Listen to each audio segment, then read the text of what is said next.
we will today learn basically about Mendel's experiments. Mendel's experiment. We have understood what is genetics, what is variation, how genetics occurs, how variation occurs, chromosome structure, alleles, homologous chromosome, homozygous alleles, heterozygous alleles, phenotype, genotype. All these concepts are clear to us. Now, if all these concepts are clear to us, we can learn about Mendel's experiment. What Mendel did, we have also learned that why Mendel selected pea plant. I have narrated in a master tutorial note.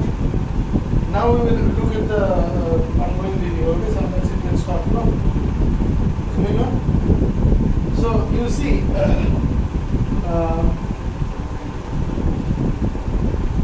what Mendel did, first he took pure short plant and crossed it with pure tall plant. Now many students start asking me here that, sir, what is the meaning of pure here? Pure here means homozygous. Pure short plant will always be pure. So small t crossed with pure tall plant. That means homozygous tall. That means we are just considering one character. When the pea plant ka flower, the pistil is being pollinated by the pea plant ka pollen grain, so definitely it is haploid, and the ovule that is present inside is also haploid. Yes or no? So the ovule that is present inside is also haploid, and this is the pollen grain, and the pollen grain contains two spores or two gamete nucleus. One of it goes and fuses with the secondary nucleus for double fertilization. You know all these things. These are things you will see in the reproduction of flower. I told you. Recently I sent you one videos in WhatsApp. Everything that I will not upload in YouTube. No, then nobody will come in YouTube. My loss. So these all things are there in your WhatsApp. Those are great. Anyway, and these, one of them goes in, fertilizes the ovules. Okay, and on egg nucleus. So you can the egg nucleus में fertilize करके, मतलब ये भी n होता है और ये भी n होता है, n और n 2. मतलब बात कुछ ऐसा हो रहा है कि haploid हो रहा है. ये क्या सिंबलाइज करता है? ये haploid सिंबलाइज करता है कि diploid सिंबलाइज करता है? इतना दिमाग में घुस गया है इतना पढ़ने के बाद. ये डिप्लॉइड को सिंबलाइज कर रहा है, ये भी डिप्लॉइड को सिंबलाइज कर रहा है. Are you getting my point? तो जब गैमेट्स बनेगा तो इससे एक गैमेट बनेगा, इससे एक गैमेट बनेगा. टी हैप्लॉइड में एक क्रोमोसोम आएगा, क्योंकि तो ये तो असल में ऐसे क्रोमोसोम में है ना, टी. और जब इससे हैप्लॉइड बनेगा, एक क्रोमोसोम एक सेल में चला जाएगा, दूसरा क्रोमोसोम दूसरे सेल में चला जाएगा, दूसरे गैमेट में चला जाएगा. मतलब ये है तुम्हारे दोनों गैमेट्स, और ये टी और टी, ये है तुम्हारे दोनों गैमेट्स. आया समझ में बात? हाँ. अब फिर से ये जुड़ेगा. अब जुड़ने के बहुत सारे जाइगोट फॉर्मेशन के बहुत सारे तरीके हो सकते हैं. ये इसके साथ आ सकता है, ये इसके साथ आ सकता है, ये इसके साथ आ सकता है, ये इसके साथ आ सकता है. लेकिन वैसे नहीं दिखाते. हम लोग क्या करते हैं, हम लोग पॉइंट स्क्वायर बना लेते हैं जो इजी है. पॉइंट स्क्वायर में जस्ट आप लोगों को क्या करना है, फीमेल के लिए सिंबल देना है, मेल के लिए सिंबल देना है. सोचो मेल प्लांट ही छोटा था, स्मॉल टी, और ये कैपिटल टी कर दो. Capital T small T, capital T small T, capital T small T, capital T small. ये जो है पहले वाले, ये जो जनरेशन है, इसको हम लोग कहते हैं P1 जनरेशन, मतलब पैरेंटल जनरेशन. पेरेंट्स ऐसे हैं, और उसने सोचा था कि मुझे अगर देखना ही है कि कैसे वेरिएशन हो रहा है, तो सबसे पहले जो मैं पेरेंट्स लूँगा, वो पेरेंट्स हमेशा प्योर होने चाहिए. जिस भी कैरेक्टर को मैं जज कर रहा हूँ, अभी यहाँ पे वो कौन से कैरेक्टर को जज कर रहा है? यहाँ पे वो प्लांट हाइट को जज कर रहा है या स्टेम हाइट को जज कर रहा है, राइट और रॉन्ग? तो इस कैरेक्टर को उसने सिलेक्ट किया. वो 7 कैरेक्टर सिलेक्ट कर रहा था अलग अलग करके. मतलब क्या थे वो 7 कैरेक्टर्स? एक था स्टेम हाइट, है ना, एक था स्टेम हाइट जिसमें ये कैरेक्टर था जिसके 2 ट्रेड्स थे, शॉर्ट और टॉल। एक था फ्लावर कलर जिसके 2 कैरेक्टर्स थे, पर्पल व्हाइट। ठीक है, कौन सा डोमिनेंट था कौन सा रिसेसिव था याद है? पर्पल व्हाइट में मैं बोल चुका हूँ, पर्पल डोमिनेंट था ना, ठीक है, dominant recessive.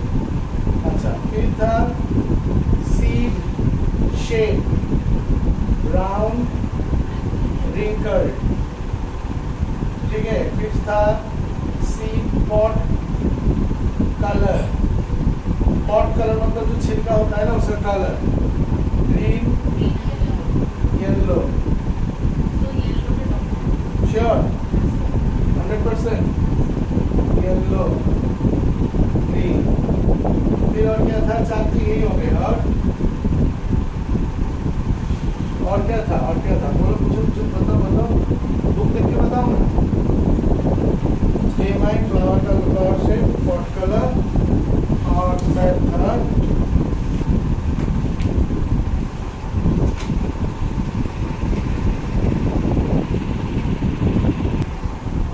so the 7 characters are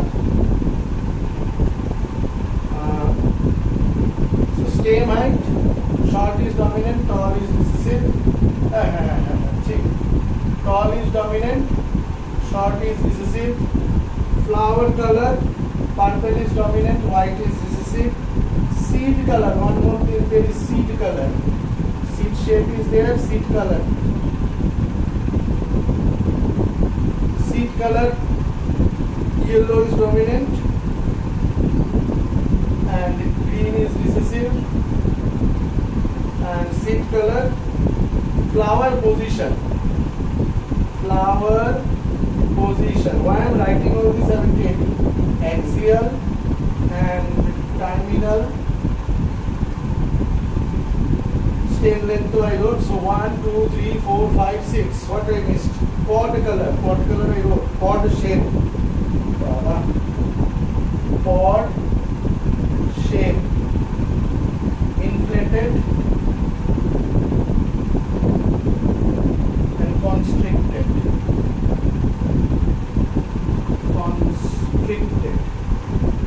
Let me see if this is visible in the video. Enough. So now basically the fact is these 7 characters are selected. Mendel selected these 7 contrasting characters. কি হয়েছে? Stem height যদি গাছটা ছোট হয় তাহলে গাছটা ছোট, যদি লম্বা হয়, if it is লম্বা then the গাছ is লম্বা. So this is what he found. Are you getting my point? This is what he found. That is either recessive or dominant.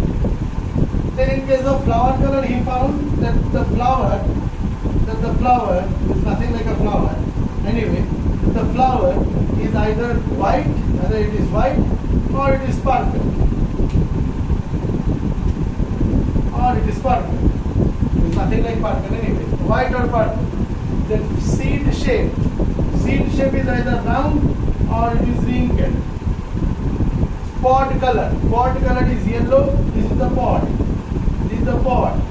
That is the pod जिसके अंदर वो P रहता है, P खोल के खाया है ना, कि वो भी नहीं क्या होगा।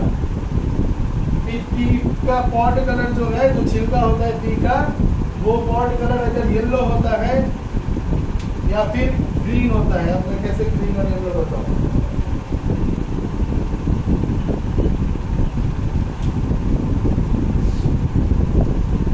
ग्रीन होता है या फिर येलो होता है, ग्रीन होता है या फिर येलो होता है। इसी को येलो इमेजिन कर लो, ग्रीन होता है और येलो होता है। फिर सीड कलर भी ग्रीन होता है या येलो होता है। सीड का जो कलर है, ये जो सीड है, सीड का जो कलर है वो भी इधर ग्रीन होता है या येलो होता है। ग्रीन होता है और इसी को येलो इमेजिन कर लो।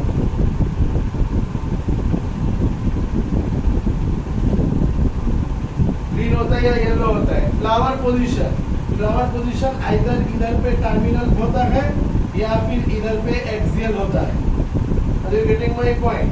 एक्सियल होने से डोमिनेंट है, टर्मिनल होने से रिसेसिव है। और अब यहाँ पे गलती मत करना सर, ये तो रिसेसिव प्लांट है, ये टॉलनेस के लिए रिसेसिव है। ऐसा तो नहीं है कि टॉलनेस के लिए रिसेसिव है इसका मतलब फ्लावर भी उसका रिसेसिव ही होगा, ऐसा मत नहीं है। जैसे मेरे में बहुत सारे कैरेक्टर्स डोमिनेंट और रिसेसिव के मिक्सचर्स है। हो ही सकता है कि एक टू गाछ में, ठीक है, mixture of recessive and dominant character show कर रहा है, मतलब जब फेनोटाइप शो कर रहा है। जैसे कि इसी गाछ को देख लो, ये टॉल है, टॉल गाछ है, मतलब ये डोमिनेंट है, ये शॉर्ट गाछ है, मतलब ये रिसेसिव है।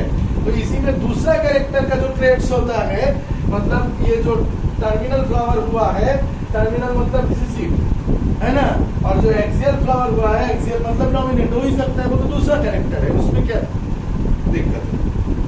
Are you getting my point? एक तो प्राणी में जैसे एक तो क्रोमोसोम में हर एक कैरेक्टर, सोचो 2 क्रोमोसोम मैंने ड्रॉ किया, यहाँ पे कैपिटल टी है, हो ही सकता है यहाँ पे स्मॉल बी कैपिटल बी है, हो ही सकता है यहाँ पे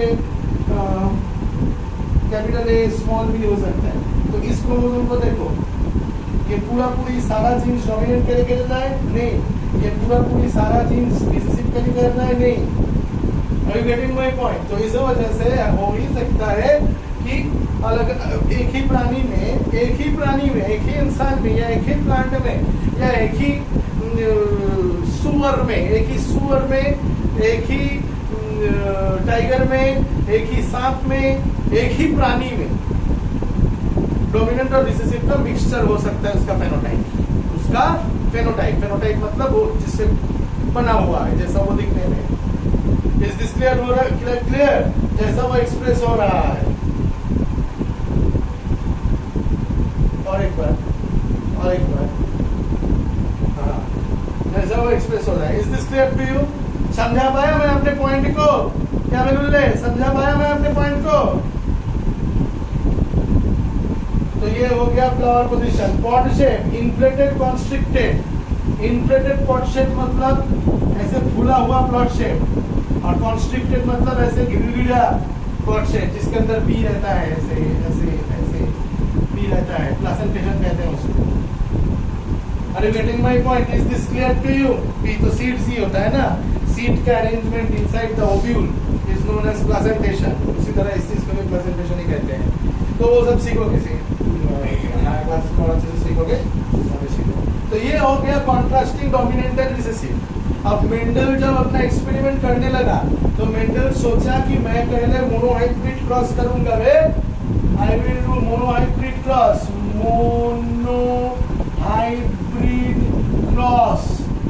मोनोहाइब्रिड क्रॉस का मतलब है मैं एक ही कैरेक्टर को लेके क्रॉस करूंगा, भाड़ में जाए दूसरा कैरेक्टर्स।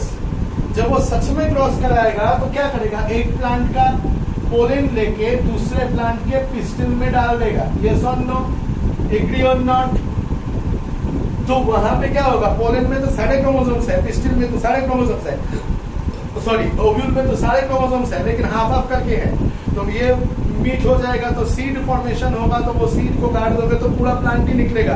तो पूरा प्लांट निकलेगा तो उसमें stem, eye, flower, seed shape, flower colour, fruit seed shape, pod colour, seed colour सभी तो आएगा, सभी तो शो करेगा।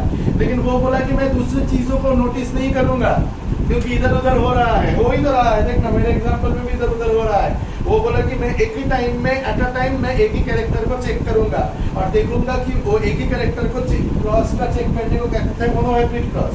और ये मोनोहाइब्रिड क्रॉस उसने सिर्फ स्टेमाइट को लेके नहीं किया, बाकी 6 को भी लेके किया और सेम रिजल्ट उसको मिला कि पैरेंटल जनरेशन में।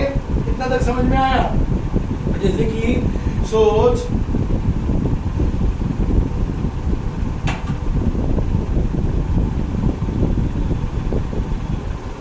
हंसी आता है वे बैक बेंचर्स गाली करने के लिए हंसते हो। देखो साक्षी कितना शर्मा रही है, देखो।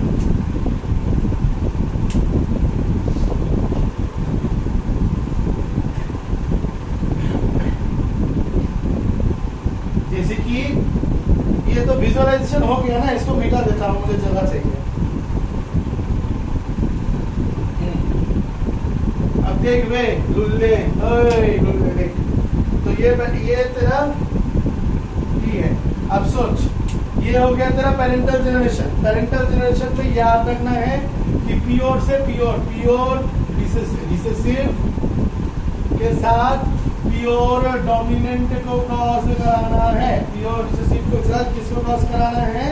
प्योर डोमिनेंट को क्रॉस कराना है। जब प्योर रिसेसिव और प्योर डोमिनेंट क्रॉस हो गया तो उसके बाद क्या कर रहा है? जो आंसर्स आएंगे इसको कहते हैं P1 generation, sorry F1 generation, I am so sorry, इसको कहते हैं F1 generation. Sir what is the full form of F1 generation? The full form of F1 generation is first filial generation, first filial generation, first filial generation। आया बात समझ में? First filial generation. तो ये first filial generation में देखा जाए, अच्छा यही चीज अगर ह्यूमन के लिए करता तो थोड़ी ना 4 बच्चा निकलता। 4 बच्चे निकलते क्या? नहीं ना, इनमें से एक बच्चा निकलता तो हम लोग प्रोबेबिलिटी के बात में आ जाते। Getting my point. लेकिन पी के लिए क्या है? पी के तो बहुत सारे सीड्स हैं और मेंटल थोड़ी ना एक ही सीड गाड़ा होगा, वो सारे सीड्स गाड़ दिए होंगे।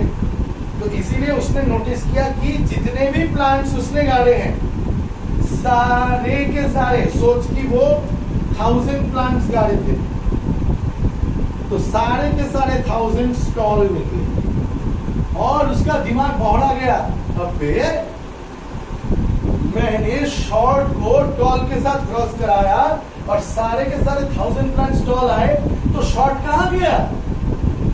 उसका दिमाग ही हिल मिल गया। तब उसने लॉ दिया, और ये उसने सिर्फ इसके लिए नहीं, इस कैरेक्टर के लिए, इस कैरेक्टर के लिए, इस कैरेक्टर के लिए, इस कैरेक्टर के लिए, इस कैरेक्टर के लिए, इस कैरेक्टर, सारे कैरेक्टर्स के लिए किया और बार बार किया। गधा गई का बोलना नहीं चाहिए ऐसे, फादर ऑफ जेनेटिक्स। और तब खुद को सोच रहा हूँ मैं गधा हूँ, और ये सच है। लास्ट में वो जब मरा वो खुद को गधा सोच के ही मरा, उसको पता ही नहीं था कि उसने इतना बड़ा काम किया है। And he is the father of genetics. उसको सच में पता नहीं था। This is the most tragic thing. Are you getting my point? So सब लेके किया, वो बोला ये कहाँ जा रहा है? जैसे कि सोच, अगर उसने फ्लावर पोजीशन को लेके किया, सोच एक्सियल के लिए एक्सियल डोमिनेंट है, टर्मिनल रिसेसिव है, तो टर्मिनल के लिए स्मॉल ए, एक्सियल के लिए कैपिटल ए, पेरेंटल जनरेशन को ले लिया। ऐसे प्लांट्स को सिलेक्ट किया, उसके पोलेन और उस एक्सियल का पोलेन, सॉरी टर्मिनल का पोलेन और एक्सियल का पिस्टल में डाल दिया। मेरे को, मैंने तेरे को बताया था एमास्कुलेशन करता है, एमास्कुलेशन करके अपने हिसाब से पोलेन डालता था। तो उसने नोटिस किया कि ओ अच्छा इसमें एक्सियल प्लांट हो रहा है, ओ अच्छा इसमें टर्मिनल हो रहा है फ्लावर, तो मैं इसको क्रॉस कराया। Are you getting my point? तो क्रॉस कराया, फिर भी उसने देखा, एक्चुअली हमको क्या पता है, हम ये कैलकुलेशन तो वो नहीं कर रहा था ना, कि हमको पता है कि क्रोमोसोम में अलग अलग आ रहा था। बेचारे को क्रोमोसोम के बारे में पता नहीं था, बेचारे को पता नहीं था होमोलोगस क्रोमोसोम होता है, बेचारे को पता नहीं था कि गैमेट्स में होमोलोगस क्रोमोसोम अलग होकर आ रहा है, कुछ भी पता नहीं था। वो बौड़ा गया और बोला कि अरे इसमें भी भाई देख ये आ रहा है। और सबके लिए वो देखा कि सब ए मतलब हेट्रोजाइगस एक्सियल हो गया सारा। उसने टर्मिनल और एक्सियल को क्रॉस कराया ना, तो सब हो गया क्या? Heterozygous axial. Are you getting my point? सारे हेट्रोजाइगस एक्सियल बन गए। अब उसको घंटा पता था हेट्रोजाइगस एक्सियल है, वो तो ये देख के बौड़ा गया, इसलिए वो मेंडल्स फर्स्ट लॉ नहीं बैठा, जो कि राइट भी है। Out of the two contrasting traits of a character, one is dominant and the other is recessive. The dominant masks the recessive मजा आया? हाँ? Mendel's first law states that out of the two contrasting traits, दो contrasting traits जो है उसमें से भाई एक डोमिनेंट है, क्योंकि वो फेनोटाइप के हिसाब से देख रहा था, टॉल और शॉर्ट, और टॉल और शॉर्ट को क्रॉस करा के उसको टॉल ही मिल रहा था, 1000 पॉइंट्स टॉल, एक्सियल और टर्मिनल को क्रॉस करा के सारे एक्सियल मिल रहे हैं, ग्रीन और येलो को क्रॉस करा के सारे येलो मिल रहे हैं। तो ये वो ऐसे मतलब सातों कैरेक्टर्स को ऐसे क्रॉस करा के सातों में ये वाला चीज मिला। Is this clear to you? आया समझ में? ये P1 जनरेशन से, ये P1 जनरेशन से F1 जनरेशन है। तुम लोग सब कोई कॉपी में सीड शेप का P1 और F1 बना के दिखाओ और मेंडल्स फर्स्ट लॉ को प्रूफ करके दिखाओ। मेंडल्स फर्स्ट लॉ क्या बोलता है? मास्क कर देता है, राइट और wrong? Out of the two contrasting traits of a character the dominant, क्या लिखा? Character the dominant and the recessive, the dominant marks the recessive. Out of the two contrasting traits of a character, there is dominant and the recessive. The dominant marks the recessive. एक dominant है, एक recessive है, और dominant recessive को mask कर देता है। लिखो, लॉ को भी लिखना और तुम लोग दिखाना सीड शेप से। राउंड को डोमिनेट लेना यानी कैपिटल आर लेना, और रिंकल्ड को रिसेसिव लेना यानी स्मॉल आर लेना। If you see phenotypically, it is actually proved from here. Right or wrong? If you take seed shape, so you will cross round with wrinkled. Round will be denoted by RR because pure dominant, and wrinkled. So it will be RR and RR. It will be RR, RR, RR and RR. So all this F1 generation का plants will be round only, because it is heterozygous allele, and in heterozygous allele this will be masked out. So what Mendel will think when he will see the phenotype? This is the genotype. What will see when he will see the phenotype? He will see that everything is masked. Means the recessive character is masked. But it doesn't stop here. What happens is it doesn't stop here. It actually Mendel did F2 generation cross, F1 generation cross also to obtain an F2 generation. So how he put F2 generation cross? He took two plants from here and crossed it, or did self-pollination of the same plant.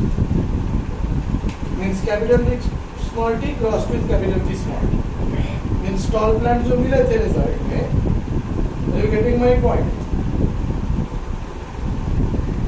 He crossed them and he saw that then इसका gametes होगा T T और इसका gametes होगा T T,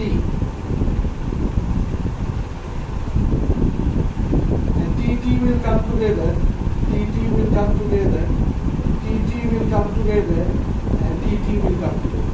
Now he thought, अरे suppose out of 1000 plants the ratio of phenotype is 3:1. This is phenotypic ratio. Sir, why are you calling it phenotypic ratio? Because he saw that the phenotype is 3. This is also tall, he will see. He doesn't know it is homozygous tall or what.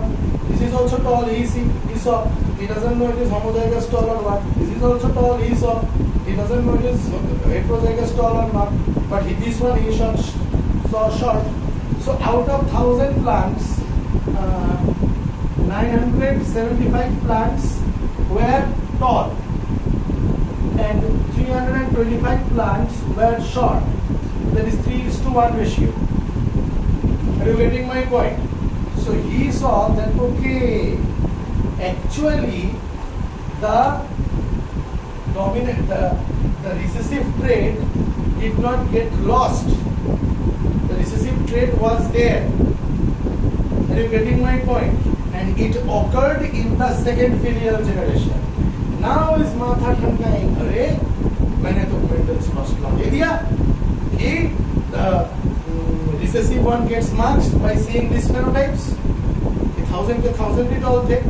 अब second में उसने बोला कि अच्छा जी इसमें भी वही होगा। If you cross A cross to A मतलब ये है second filial generation, F2 generation. AA cross to AA, he will see A. All the plants will be capital A, capital A. Right or wrong? Oh no, sir.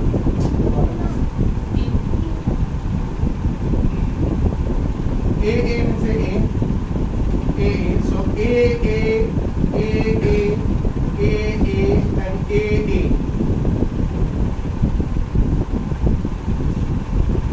है ना? When he saw this, he started thinking that okay, A and A.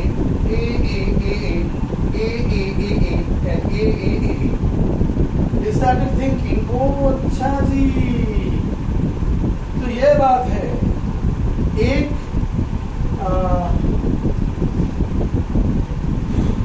एक क्या बोलते हैं इसको, terminal flower वाला आ रहा है, बाकी एक्सियल वाला ही आ रहा है. तो ये कहां से आया? Actually it is not getting lost. Parental generation में ये जीन था, फर्स्ट फीलियर जनरेशन में ये जीन मास्क हो गया था. सेकंड फीलियर जनरेशन में जब इन भाई बहनों को ही क्रॉस कराया गया, एक्चुअली भाई बहन को ही क्रॉस कराया गया ना, या फिर सेल्फ पॉलिनेट कराया गया, तब वो वापस में आ गया. Are you getting my point? Is this clear to you? तो वापस में आ गया, मतलब वो मास्क हो गया था, खो नहीं गया था. तो इसका मतलब वो बोला कि इन मेंडल सेकेंड लॉ, वो बोला कि the characters remain as pair of traits which are segregated during gamete formation.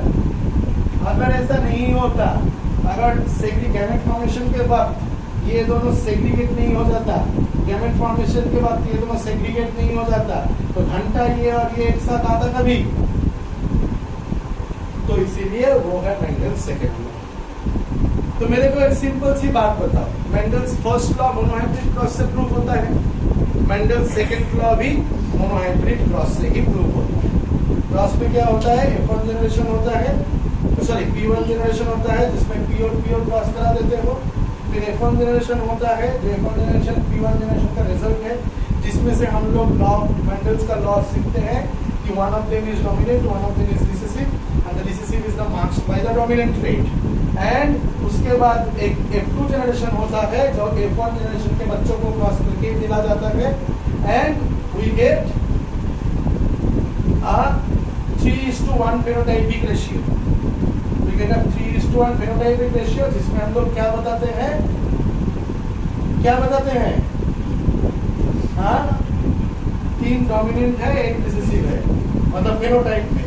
Recessive है मतलब होमोजाइगस रिसेसिव ही होना पड़ेगा. ये तो सीखा है ना तुम लोगों ने प्रीवियस वीडियो में. ये सुनो, होमोजाइगस रिसेसिव ही होना पड़ेगा. तो या भैया, इसका मतलब गैमेट सेग्रीगेट हो रहा था, इसीलिए ये और ये मिक्स होके ही आया. Is this clear to you? तो पहला लॉ और सेकंड लॉ क्लियर हो गया है, मोनोहाइब्रिड क्रॉस. थर्ड लॉ सीखने के लिए हम लोगों को सीखना पड़ेगा डाईहाइब्रिड क्रॉस. मतलब अब उसके दिमाग में आया कि बहुत सारे के लिए मोनोहाइब्रिड क्रॉस ना 3:1 হচ্ছে ফেনোটাইপিক রেশিयो. তুমি যদি জিনোটাইপিক রেশিयो जानते चाहो, ये फेनोटाइपिक रेशियो है, क्योंकि इसको टॉल देखेगी तू, मतलब जब तू देखेगी, सच में देखेगी, इसको टॉल देखेगी, इसको टॉल देखेगी, इसको टॉल देखेगी, इसको टॉल देखेगी. तो 3:1 फेनोटाइपिक रेशियो. जीनोटाइपिक रेशियो होगा 1:2:1. क्यों? क्योंकि 1 है होमोजाइगस टॉल, 1 है शॉर्ट और 2 है हेटेरोजाइगस टॉल. क्या बताया? 1 is homozygous tall, 2 is heterozygous tall, और this is homozygous tall. तो ये हो जाएगा तुम्हारा जीनोटाइपिक रेशियो. समझे हो? हाँ, सबका ये F2 जनरेशन का फेनोटाइपिक रेशियो है, ये जीनोटाइपिक रेशियो है. याद रहेगा? Is this clear to you? कोई दिक्कत की बात है? समझ में आ गया? चलते हैं लॉ ऑफ इंडिपेंडेंट। ये हो गया लॉ ऑफ, एक पहले लॉ को कहते हैं जो लिखा था तुम लोगों ने, लॉ ऑफ डोमिनेंस, जो यहाँ से आता है। लॉ ऑफ डोमिनेंस ये एक डोमिनेंट होता है, एक डिसिसिव होता है। इस लॉ को कहा जाता है law of segregation. Second law को कहा जाता है लॉ ऑफ सेग्रीगेशन, क्योंकि गैमेट सेग्रीगेट करता है, वो प्रूफ हुआ है। जैसे यहाँ पे भी अगर ये सेग्रीगेट नहीं करता ए और ए सेग्रीगेट नहीं करता, तो ये और ए घंटा साथ आता। Is this clear to you? समझ में आया? और फिर उसके बाद आता है लॉ ऑफ क्रोमोसोम के बारे में सीखने के बाद, उतना सीखने के बाद ये सारी चीजें दूधबत लगता है कि नहीं? हाँ, ये सब नो समझ में आया? और फिर है law of independent assortment. Law of independent assortment मतलब वो उसका शौक जगह फिर कि मैं दो कैरेक्टर को एक साथ चेक करूंगा, मतलब मोनोहाइब्रिड क्रॉस नहीं, मैं डाइहाइब्रिड क्रॉस करूंगा। वैसे तो ट्राइहाइब्रिड क्रॉस भी एग्जिस्ट करता है, लेकिन ट्राइहाइब्रिड क्रॉस हमारे सिलेबस में है नहीं, 12th के सिलेबस में भी होता नहीं है। एनीवे, उसके बाद वो सोचा कि मैं डाइहाइब्रिड क्रॉस में चला जाता हूँ।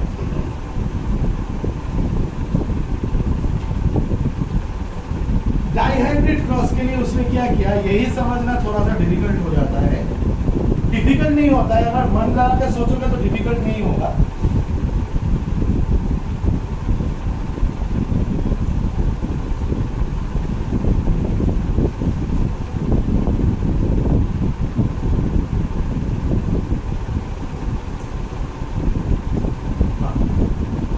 उसने दो कैरेक्टर सिलेक्ट किए, एक साथ चेक करूंगा। सीड शेप, सीड कलर पकड़ लो। पॉट शेप, पॉट कलर भी हो सकता था। सीड शेप, सीड कलर पकड़ लिया। उसने बोला कि मैं फुल्ली डोमिनेंट लूंगा। P1 जनरेशन में सीड शेप डोमिनेंट कौन सा होता है? राउंड। उसने बोला कि मैं फुल्ली डोमिनेंट राउंड सीड लूंगा, आड़ा, ठीक है। और फिर उसने बोला कि सीड शेप के साथ मेरे को देखना है सीड कलर, तो फुल्ली डोमिनेंट सीड कलर लूंगा, येलो। मतलब जो सीड उसने लिया था वो राउंड भी था और कलर में येलो भी था। समझ में आया बात? राउंड भी था और कलर में क्या था? येलो था। Is this clear to you? इस सीड, ऐसे सीड देने वाले प्लांट के पोलिन को उसने लिया और उसके साथ उसने क्रॉस कराया wrinkled seed and green seeds. मतलब ये जो सीड था स्मॉल आर, ये जो सीड था वो था स्मॉल आर, स्मॉल वाई। मतलब ये जो सीड था वो रिंकल्ड भी था और ग्रीन भी था। Are you getting my point? और ग्रीन भी था। Is this clear to you? ऐसे सीड देने वाले प्लांट को क्रॉस कराया। साइड बाय साइड जीन्स इसलिए लिखा क्योंकि ये डाइहाइब्रिड क्रॉस है। क्या क्रॉस है ये? Dihybrid cross. अब इसका जो गैमेट फॉर्मेशन होगा, इसका गैमेट फॉर्मेशन में इसको दिमाग लगा के सोचो।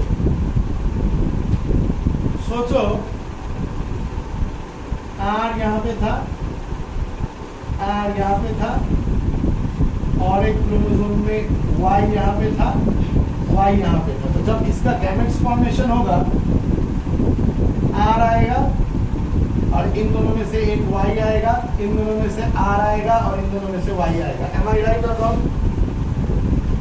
लेकिन असल में 4 गैमेट्स पैदा होते हैं। मैंने सिखाया था ना कि उतना डिटेल्स में नहीं जाता हूँ। देख, ये वाला इधर आया तो ये वाला इधर आया, ये सुन लो। और तू सोच ली कि आसानी से ये वाला इधर आया तो ये वाला इधर आया, ठीक है। लेकिन असल में 4 गैमेट्स पैदा होते हैं। कितने गैमेट्स पैदा होते हैं असल में? 4। और एक गैमेट्स होगा आर वाई सेम ही और आर वाई। सर ये 4 गैमेट्स क्यों पैदा होते हैं? ये क्लास 11 12 में सीख लेना, क्योंकि मेयोसिस जब होता है एक्चुअली 2 नहीं 4 सेल्स पैदा होते हैं। वहीं पे मैंने ज्यादा डिटेल्स में नहीं गया इस चैप्टर में, क्योंकि एक्चुअली डीएनए रेप्लिकेशन होता है। तो सच में पता करना चाहिए तो ऐसा होता है। ये आर है तो वो शायद मैंने तुम लोगों को बताया था ना, ये आर है, ये भी आर है, तो ये भी आर है। मतलब इस वाले को सिर्फ देखो, 2 होमोलॉगस क्रोमोसोम है, इससे एक पैदा होता है सिस्टर क्रोमैटिड, इससे एक पैदा होता है सिस्टर क्रोमैटिड, तो आर ऐसे बनता है। Are you getting my point? Exact form. तो इसी वजह से क्या होता है, ये अलग होते हैं। 4 आर मिल गया तो ठीक उसी तरह 4y मिल जाता है। Are you getting my point? फिर उसके बाद फॉर्म होता है R Y R Y R Y R Y. Is this clear to you? लेकिन सारे तो सेम है, तो एक ही लिखो, इसका गैमेट होगा आर वाई। एक ही तो बात है, मैं 4 लेके क्या करूँ? एक ही तो बात है, एक ही गैमेट, एक ही टाइप ऑफ गैमेट है। ठीक उसी तरह इसमें भी एक ही टाइप ऑफ गैमेट फॉर्म होगा आर वाई। ये दोनों क्रॉस कर लेगा तो क्या फॉर्म होगा? R R Y Y. तो ये हो गया तुम्हारा पेरेंटल जनरेशन, ये हो गया तुम्हारा F1 जनरेशन। इतना जो समझाया समझ में आया कि नहीं आया? बता दे, समझ में आया? Yes or no? I can't hear you. सच में समझ में आया? हाँ, तो ये आर आर वाई वाई जो है ये फर्स्ट पीरियड जनरेशन है। अब मेंडल का हिसाब क्या है? मैं इस आर आर वाई वाई को, मतलब उसने देखा जो अब नए सीड्स आ रहे हैं वो ऐसे ही हैं। ये लोग है, ये लोग क्यों है? क्योंकि इन दोनों में से वही डोमिनेट कर रहा है एक कैरेक्टर को, और इन दोनों में से आर यानी राउंड डोमिनेट कर रहा है दूसरे कैरेक्टर को। तो सीड शेप राउंड ही होगा, और सीड कलर क्योंकि कैपिटल वाई स्मॉल वाई है तो येलो ही होगा। यस और no? Do you agree with me और do you don't agree with me? You agree with me? So this is what it is. This is how it is supposed to be. Yes or no? Now, इसको अगर मैं cross कर दूं,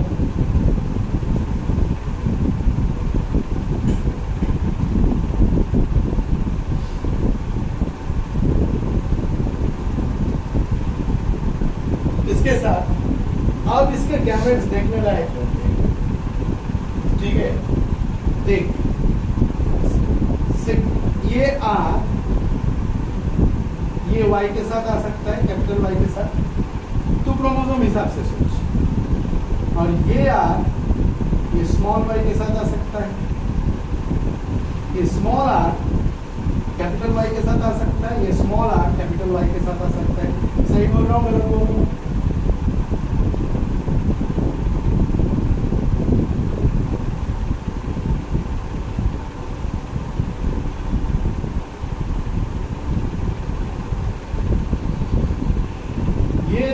are है ये capital Y के साथ आ सकता है, ये जो आर है ये स्मॉल वाई के साथ आ सकता है, ये जो स्मॉल आर है ये कैपिटल वाई के साथ आ सकता है, ये स्मॉल आर है स्मॉल वाई के साथ आ सकता है।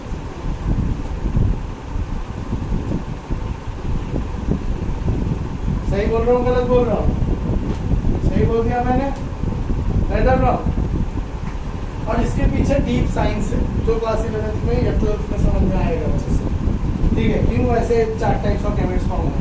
अगर उधर समझ में आया होगा तो इधर भी समझ में आ गया होगा। अच्छा चल, बता ही देता हूँ, मैं बहुत दिल वाला इंसान हूँ। सोच के ऐसा है, R small R capital Y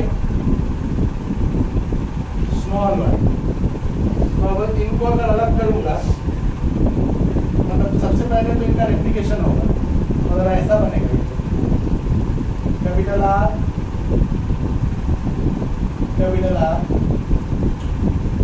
small are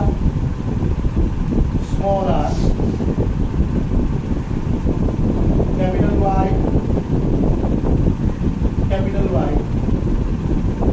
small Y. समझे? अब जब ये सेग्रीगेट होगा 4 नए सेल्स आते हैं, 4। अब देख, ये वाला जो सिस्टर आर है ये आ गया, सोच आर, इस आर के साथ ये क्रोमोसोम कभी नहीं आएगा, इन दोनों में से कोई भी आ सकता है। सोच लीजिए कैपिटल, इसके साथ ये कैपिटल वाई आ गया, खत्म। ये वाला जो आर है ये आर के साथ ये कैपिटल वाई आ सकता है, हो गया। अच्छा, ये वाला जो आर है इस आर के साथ ये स्मॉल वाई आ सकता है, ये वाला जो ये वाला जो आर है इसके साथ वाई आ सकता है, ये वाला जो आर है इसके साथ वाई आ सकता है, राइट। अब तू सोचेगा कि तो सर आपने कैपिटल और स्मॉल वाई क्यों लिखा है? क्योंकि ये ना इंडिपेंडेंटली जाता है, मतलब ये आर आर जब अलग होता है, ये आर इस वाई के साथ भी आ सकता है, ये आर इस वाई के साथ भी आ सकता है, और ऐसे करके ना बहुत सारे गैमेट्स बन सकते हैं। जो most probable different types of gametes है वो यहाँ पे लिखा गया है। Are you getting my point? जब क्रोमोसोम सॉर्ट आउट होकर अलग अलग ये में जा रहा है, गैमेट्स में जा रहा है हप्लॉइड बनने के लिए, वो तो किसी ये वाला क्रोमोसोम किसी भी इसको भूल जाए, सो ज्यादा कॉम्प्लिकेटेड हो जाएगा तुम लोगों के लिए। ये वाला किसी भी के साथ भी जा सकता है, तो इन दोनों के साथ किसी भी जा सकता है। Is this clear to you? बस वही चीज यहाँ पे लिखा है। तो अब क्या आ सकता है देखते हैं।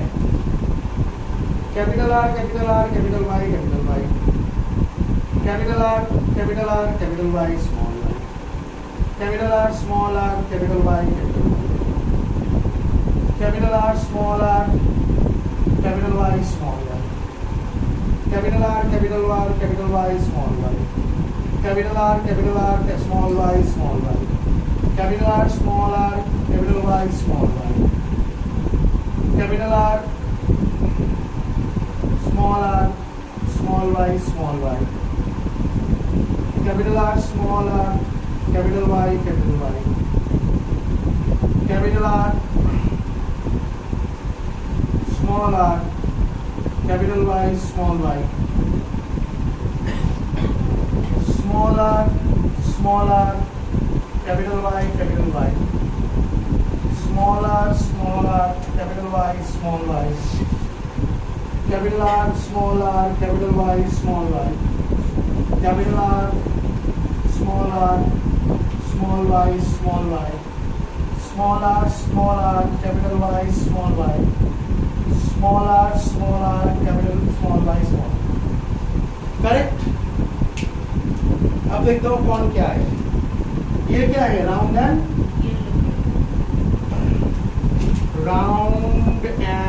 येलो। एक मेरा ऐसा। ये क्या है? Round and yellow. ये क्या है? Round and yellow. ये क्या है? ये क्या है? Round and yellow. ये क्या है? Round and wrinkle. Round and green. Sorry, round and green. हाँ, राउंड एंड ग्रीन। ऐसा एक मिला क्योंकि देखना स्मॉल बॉय है। और ये क्या है?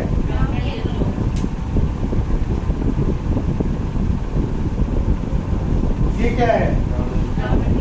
राउंड एंड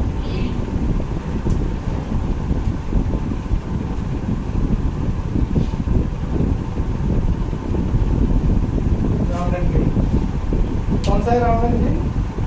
ये ना, ये क्या है?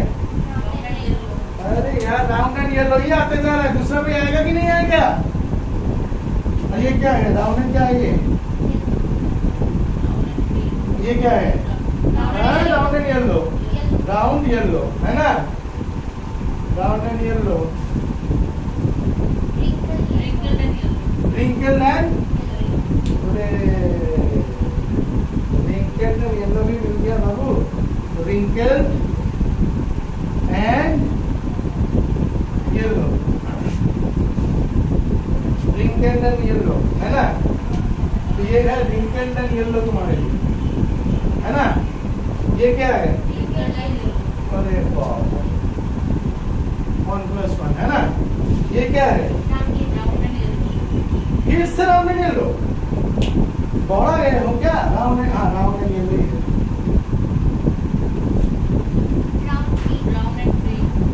Round and round and green.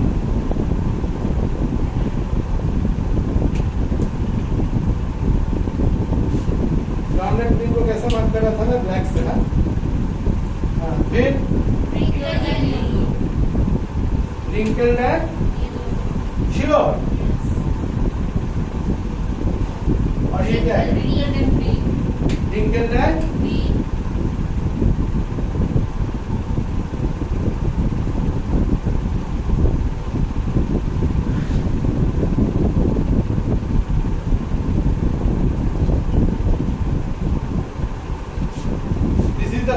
genotypic ratio 9:3:3:1.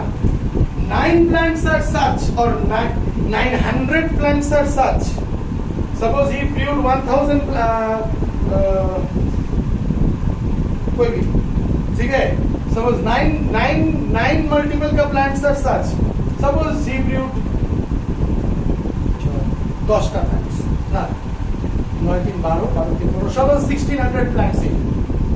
How many plants he did? 1600 plants में 900 plants he got, both are dominant. Isn't round the dominant character out of the round? And what are the contrasting traits? round के साथ कौन था? wrinkled, yes or no? और green के साथ कौन था? round and नहीं round and wrinkled है ना, और yellow and green, yes or no?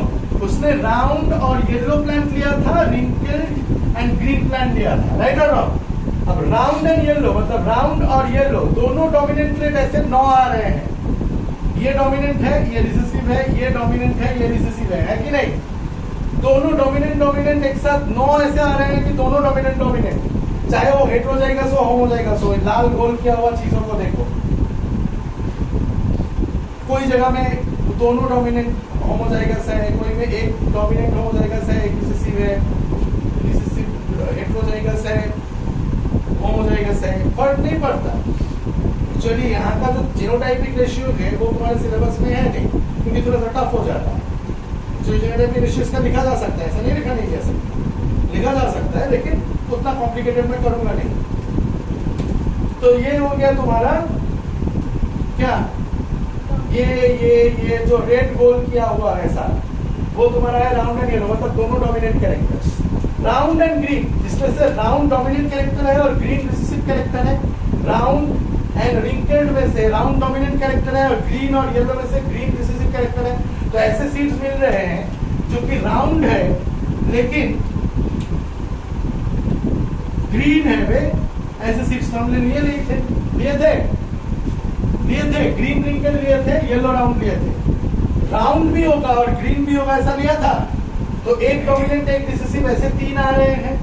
ऐसे भी सीड आ रहे हैं जो कि रिंकल्ड है ऐसे और येलो कलर के हैं. वैसे सीड्स तूने लिया था?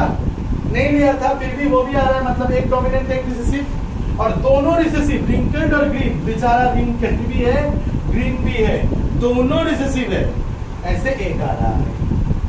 Fully dominant recessive, fully recessive. ये हो गया तुम्हारा डाइहाइब्रिड क्रॉस. लेकिन इस डाइहाइब्रिड क्रॉस, इस रिजल्ट से मेरा कंक्लूजन क्या है? ऐसे रिजल्ट निकल के कर दिया, मस्त मजा आया, ऐसा तो नहीं है ना. रिजल्ट ये है कि अगर आप दो अलग अलग कैरेक्टर्स को क्रॉस करा रहे हो, दोनों कैरेक्टर्स के जीन्स इंडिपेंडेंटली अलग हो रहे हैं. राउंड के जीन्स आर किसी भी वाई के साथ आ सकता है. ये कैपिटल आर, ये यहाँ पे ये कैपिटल आर जो है ये बड़ा वाई के साथ भी आ सकता है, कैपिटल आर छोटा वाई के साथ भी आ सकता है. देखो गैमेट्स को, ये स्मॉल आर जो है ये बड़ा वाई के साथ भी आ सकता है, स्मॉल आर जो है छोटा वाई के साथ भी आ सकता है. देखो यहाँ पे, तो इसका मतलब ये आर जो सेपरेट हो रहा है, ये आर और आर जो सेपरेट हो रहा है, और ये y और y जो सेपरेट हो रहा है, ये भी पेयर बना सकता है, ये भी पेयर बना सकता है, ये भी पेयर बना सकता है, ये भी पेयर बना सकता है. गैमेट्स में नॉन होमोलॉगस पेयर्स बना सकता है. Are you getting my point? Is this understood? तो इसका मतलब है कि दोनों कैरेक्टर्स इंडिपेंडेंटली असॉर्ट करते हैं. This is known as law of independent assortment. क्या है law? Law of independent assortment, और थर्ड लॉ कहते हैं law of independent assortment. If two characters are crossed,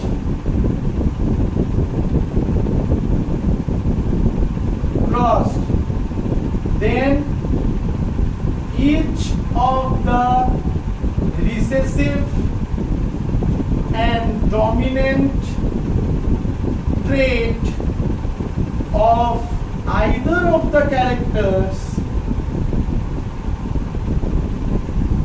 will be independently going into gametes. or independently getting assorted. Is this clear to you? Independently assort हो रहा है बोल के तो ऐसे हो रहा है, ये मेंडल का थॉट था। लेकिन पता है यहाँ पे मेंडल का सबसे बड़ा गलती क्या था? Mendel is known as lucky scientist and unlucky scientist also. वो लुल्ला सोचा कि ये आर आर ये वाई वाई है, राइट और नॉट? अगर सर ऐसा होता तो ये कैपिटल आर इधर है और ये कैपिटल वाई इधर है और ये स्मॉल आर इधर है और ये स्मॉल वाई इधर है, आर और वाई को तू कभी अलग कर पाता? ये सेम क्रोमोसोम में है। इसीलिए Mendel is known as lucky scientist because he never face the concept of linkage. इसको कहते हैं लिंक्ड जीन्स।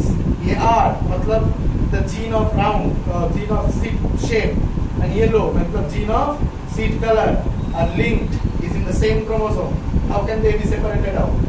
सेपरेट तो तब हो रहा है जब गैमेट फॉर्मेशन हो रहा है, क्रोमोसोम अलग अलग गैमेट्स में जा रहा है। इस चीज को कहते हैं linkage. That is the reason why the Mendel is known as a very lucky scientist, but his results are still very pioneer to the work of genetics. Is this clear to you? Is diabetes clear? ये results clear हुआ, results का conclusion clear हुआ, पूरा अच्छे से clear हुआ, दिमाग का भरता मत बनाओ, clear हुआ कि नहीं हुआ? बस सेक्स डिटर्मिनेशन तो सबको, मेंडल्स खत्म। सेक्स डिटर्मिनेशन तो सबको पता होता है, पता होता है कि नहीं होता है बे? पता?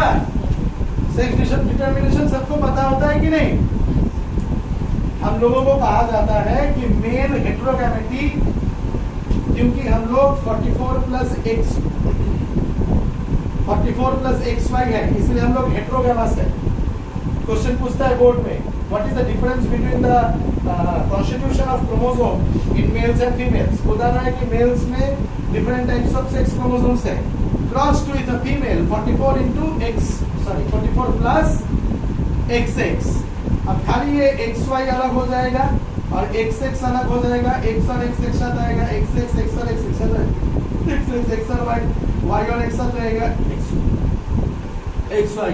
मतलब प्रोजेनी देख के पता चलता है हम लोग थोड़ी ना पी प्लांट है कि एक बार करेंगे 4 बच्चा आ जाएगा, 2 मेल आएगा, 2 फीमेल आएगा, 1000 मेल आएगा, मतलब रेशियो इज 1:1।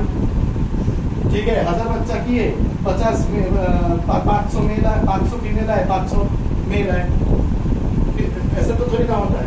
इसलिए द प्रोबेबिलिटी का बात आ जाता है कि the probability is that the male child will be there is 1/2, क्योंकि इट इज एक्चुअली 2/4, राइट और wrong? And the probability that a female child will come is again 1/2. Is this clear to you? Understood? मजे की चीज है। Sex determination खत्म हो गया, सिलेबस खत्म हो गया। क्या खत्म हो गया? सिलेबस खत्म हो गया। फ्राइडे को जब आओगे टेस्ट होगा, पूरा रिप्रोडक्शन का टेस्ट होगा फ्राइडे को, पूरा रिप्रोडक्शन का टेस्ट होगा फ्राइडे को, रिप्रोडक्शन पूरा वीडियोस डाल दिया है मैंने, और पूरा हेरिडिटी का टेस्ट होगा फ्राइडे को। रिप्रोडक्शन और हेरिडिटी का दोनों का टेस्ट होगा फ्राइडे को। आवर एनवायरनमेंट टेस्ट देने के बाद 1 घंटे का टेस्ट होगा। टेस्ट देने के बाद थोड़ा सा मैं तुम लोगों के साथ बात करूंगा इस चीज को लेके, आवर एनवायरनमेंट को लेके, और फिर उसके बाद 15th के बाद तुम लोगों को पढ़ा के मैं घर चला जाऊंगा। अरे ये सब क्यों रिकॉर्ड करने की जरूरत है क्या?